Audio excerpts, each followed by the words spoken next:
നമ്മളെത്ര വലുതായിന്ന് പറഞ്ഞാലും അവരുടെ മനസ്സിൽ നമ്മൾ കുട്ടികൾ തന്നെയായിരിക്കും. മീനുകൾക്കുള്ള ഫുഡ് കൊടുത്തോണ്ടാട്ടോ ഇന്നത്തെ ദിവസം തുടങ്ങിയത്. പൊതുവേ വൈകി എണീക്കുന്ന ഞാനിന്ന് നേരത്തെ എണീച്ചുട്ടോ. വീട്ടിലിന്ന് ആരുമില്ലട്ടോ. അതുകൊണ്ട് തന്നെയാണ് ഇന്ന് എനിക്ക് വീഡിയോ എടുക്കാൻ തോന്നിയത്. വീട്ടുകാരുടെ മുന്നിൽ നിന്ന് എനിക്ക് വീഡിയോ എടുക്കാൻ ഭയങ്കര ചമ്മലാട്ടോ. ഇന്ന് എന്തൊക്കെയോ കാര്യങ്ങൾ ചെയ്തു തീർക്കാനുണ്ട്. അതുകൊണ്ടാണ് ഇന്ന് നേരത്തെ എണീച്ചത്. ഈ നോക്കിക്കൊണ്ടിരിക്കുന്നത് കുറച്ച് റംബൂട്ടാൻ്റെ തൈകളാട്ടോ. അത് ഇന്ന് മാറ്റിയിട്ട് ഒരു കവറിലേക്ക് ആക്കണം. അങ്ങനെ ഓരോ പ്ലാനിംഗ് ഒക്കെ നടത്തിയതിന് ശേഷം പറമ്പിലൂടെ ചുമ്മാ ഇങ്ങനെ നടന്നുട്ടോ. അപ്പോഴാണ് നമ്മളെ മഴക്കാലത്ത് കൂടുതലായിട്ട് കാണപ്പെടുന്ന ഈ ജീവനെ കാണുന്നത്. അങ്ങനെ അതിനെ അവിടെ വെച്ച് കഴിയുമ്പോഴാണ് ഒരാളെ കൂടെ കണ്ടത് കേട്ടോ. അങ്ങനെ അതൊക്കെ കഴിഞ്ഞ് കുറച്ച് നേരം പ്രകൃതി ഭംഗിയൊക്കെ ആസ്വദിച്ച് കഴിഞ്ഞിട്ട് നേരെ വീട്ടിൽ പോയിട്ട് ഒരു ചായ കുടിക്കാമെന്ന് വിചാരിച്ചു. ഷുഗർ കട്ട് ചെയ്യണം എന്നൊക്കെ വിചാരിക്കും കേട്ടോ. പക്ഷെ മധുരമിടാത്ത ചായ കുടിച്ചാൽ അത് ശരിയാവില്ല. അങ്ങനെ ചായയൊക്കെ കുടിച്ച് കഴിഞ്ഞിട്ട് കുറച്ച് പാത്രങ്ങൾ വാഷ് ചെയ്യാനുണ്ടായിരുന്നു കേട്ടോ. കുറച്ചല്ല, കുറച്ചധികം.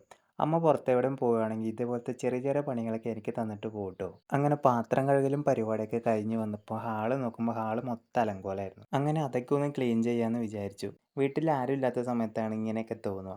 എല്ലാവരും ഉള്ള സമയത്ത് ഇങ്ങനെ ഒരു കാര്യം ചിന്തിക്കുക പോലും ചെയ്യൂല. ഇല്ലെങ്കിൽ നമ്മളോട് അമ്മയോ അച്ഛനോ പറയണം, എടാ അതൊന്ന് ചെയ്തിടുമോ, അങ്ങനെ ചോദിച്ചു കഴിഞ്ഞാൽ ചെയ്തിടും. അങ്ങനെ നമ്മൾ ക്ലീനിങ് പരിപാടിയൊക്കെ കഴിഞ്ഞ് കഴിഞ്ഞപ്പം റംബൂട്ടാൻ്റെ തൈ ഒന്ന് നടാമെന്ന് വിചാരിച്ചു. ചെറുതായിട്ട് മഴ പാറുന്നതുകൊണ്ട് അത് മാറ്റി വെച്ചിട്ട് ഒരു ബുക്ക് വായിക്കാമെന്ന് വിചാരിച്ചിട്ടോ. ഇംഗ്ലീഷ് കുറച്ചുകൂടെ മെച്ചപ്പെടുത്തുന്നുള്ള മൈൻഡിൽ വാങ്ങിയതാണ്. വായിക്കാൻ തുടങ്ങി അപ്പം തന്നെ ഉറക്കം വരും.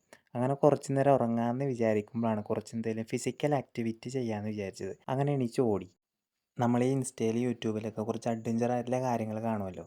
അപ്പോൾ അതേപോലെ എന്തെങ്കിലും ചെയ്യാമെന്ന് വിചാരിച്ചിട്ടാണ് ഇത് ചെയ്യാൻ തുടങ്ങിയത്. ഈ സ്റ്റെയർ കേസ് കാണുമ്പോൾ ഇടയ്ക്കിടയ്ക്ക് ഇങ്ങനെ ചെയ്യാൻ തോന്നും കേട്ടോ. പക്ഷെ വീട്ടുകാരുടെ അടുത്തുള്ള സമയത്ത് ഇതൊന്നും നടക്കില്ല. നല്ല അടി കിട്ടും. നമ്മൾ എത്ര വലുതായിന്ന് പറഞ്ഞാലും അവരുടെ മനസ്സിൽ നമ്മൾ കുട്ടികൾ തന്നെയായിരിക്കും.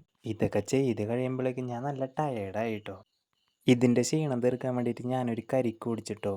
കരിക്കാണെങ്കിൽ എന്നെ പറ്റിക്കുകയും ചെയ്തു. പകുതി കുടിച്ച് കഴിയുമ്പോഴത്തേക്ക് സാധനം തീർന്നു. പിന്നെ മഴ കുറഞ്ഞപ്പോൾ നേരത്തെ പറഞ്ഞ റംബൂട്ടാനൊന്ന് പാക്കറ്റിലാക്കാൻ വേണ്ടിയിട്ടുള്ള പരിപാടിയിലാണ്. ഒരു 10-15 വിത്ത് പാകിയതാണ്. അതിലാകെ മുളച്ചതാണ് ഈ 3 അതെങ്കിലും മുളച്ചതിലൊരു സമാധാനമുണ്ട്. അങ്ങനെ അതൊക്കെ മാറ്റാനുള്ള പരിപാടിയായിരുന്നു കേട്ടോ. അതിൻ്റെ ഇടയ്ക്ക് നല്ല മഴയൊക്കെ പെയ്തായിരുന്നേ. ഇതിൽ കുറച്ച് ചാണകം മിക്സ് ചെയ്യാൻ വേണ്ടിയിട്ട് വിചാരിച്ചിട്ടുണ്ടായിരുന്നു. അങ്ങനെ ചാക്കിൽ നോക്കുമ്പോൾ ചാക്ക് മൊത്തം കാലിയായിരുന്നു കേട്ടോ. അതില്ലാത്തതുകൊണ്ട് കുറച്ച് ചാര കേട്ടോ യൂസ് ചെയ്തത്.